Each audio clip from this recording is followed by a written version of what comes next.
পশ্চিমবঙ্গের সবাই যোগ্য, খালি মুখ্যমন্ত্রী অযোগ্য। হ্যাঁ, পশ্চিমবঙ্গে মুখ্যমন্ত্রী যোগ্য বলেই 3বারের মুখ্যমন্ত্রী, এবং মুখ্যমন্ত্রী যোগ্য বলেই আজকে শুভেন্দু অধিকারীর মতো অযোগ্যদের পশ্চিমবঙ্গে নেতা করে রেখেছিল। শুভেন্দু অধিকারীকে কেউ চিনতেও না যদি মমতা বন্দ্যোপাধ্যায় না থাকতো। শুভেন্দু অধিকারী, আরে বাবা, ওই নন্দীগ্রামের দায়িত্ব দিয়েছে। আজকে তোমার চ্যানেল তোমাকে দায়িত্ব দিয়েছে। আজকে তৃণমূল কংগ্রেস আমায় বলার জন্য মুখপাত্র করেছে, আমরা বলছি। আজকে যদি আমায় মুখপাত্র না করে, এরকম অনেকে আছে যারা বলতে পারে। জায়গাটা দিয়েছে, তারপরে গিয়ে আমি পারফর্ম করছি। মাঠটা, খেলার মাঠটা দিয়েছে তোমাকে।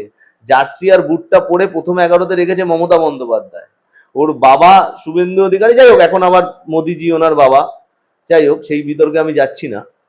সেই মানে আগের যে বাবা, মানে আমরা জানতাম শিশির অধিকারী, শুভেন্দু অধিকারী যে পিতৃদেব, তিনিও ওকে প্রতিষ্ঠা করে দিতে পারেনি। রাজনৈতিক প্রতিষ্ঠাতা কিন্তু মমতা বন্দ্যোপাধ্যায় দিয়েছে।